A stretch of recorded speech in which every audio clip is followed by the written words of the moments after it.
रुक करते हैं अगली बड़ी खबर का। डॉक्टर सुभाष चंद्रा ने आज हरियाणा से राज्यसभा चुनाव के लिए नामांकन दाखिल किया। डॉक्टर सुभाष चंद्रा निर्दलीय उम्मीदवार के तौर पर राज्यसभा चुनाव लड़ रहे हैं। चंडीगढ़ में हरियाणा विधानसभा भवन में नामांकन दाखिल करते वक्त डॉक्टर सुभाष चंद्रा के साथ दूसरी राजनीतिक पार्टियों के नेता मौजूद रहे।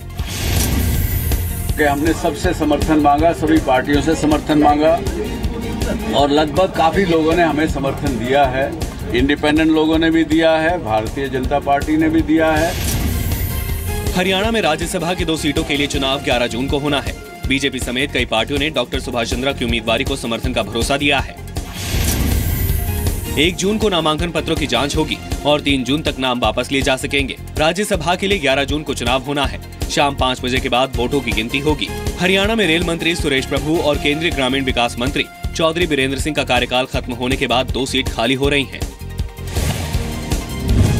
1 जून को देश भर में राज्यसभा की 57 सीटों के लिए चुनाव होना है।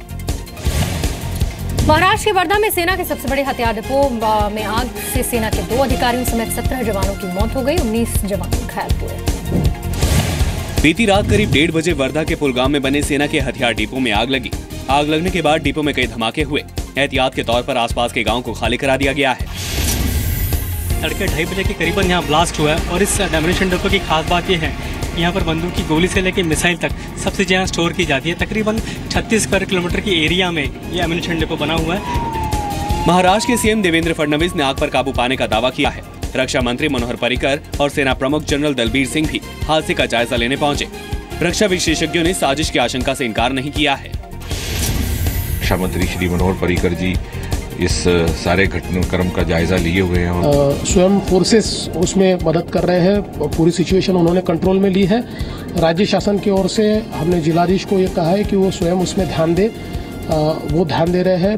बहुत सारी वजूहात हैं, साबोटाज भी हो सकता है, सबवर्शन एलिमेंट्स का भी काम हो सकता है। प्रधानमंत्री नरेंद्र मोदी ने हादसे पर दुख जताया है। सेना ने मामले की जांच के आदेश दिए हैं।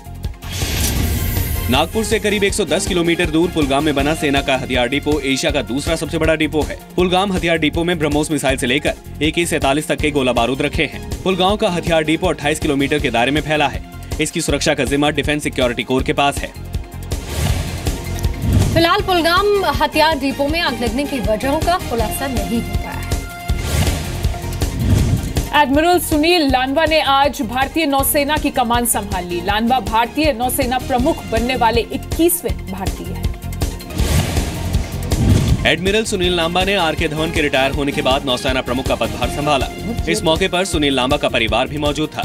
सुनील लांबा ने देश की समुद्री सीमा की सुरक्षा और मजबूत करने का दावा किया है। It is indeed an honor and a proud privilege for me to assume command of the Indian Navy, one of the finest navies in the world. Sunil Lamba 31 मई 2019 तक नौसेना प्रमुख बने रहेंगे।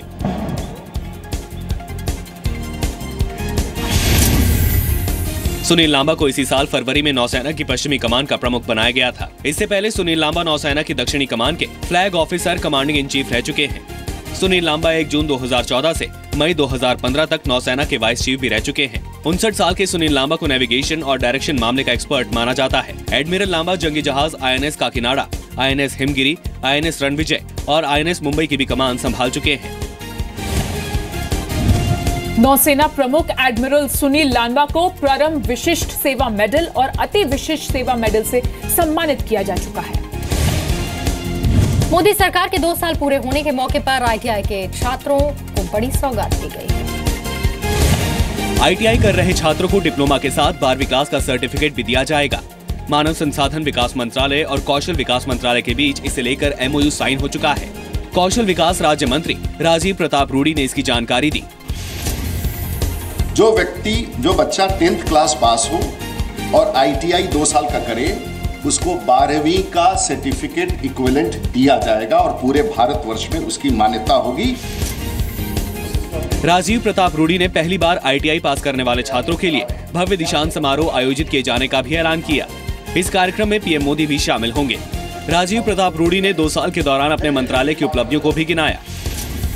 राजीव प्रताप रूडी ने स्किल डेवलपमेंट के क्षेत्र में करीब 37% के इजाफे का दावा किया है। सरकार ने 2022 तक 40 करोड़ लोगों को स्किल डेवलपमेंट ट्रेनिंग देने का लक्ष्य तय किया है। रूडी के मुताबिक सरकार national board for skill assessment and certification के गठन की तैयारी कर रही है। देश भर में हर साल करीब 18 लाख छात्र ITI पास करते हैं।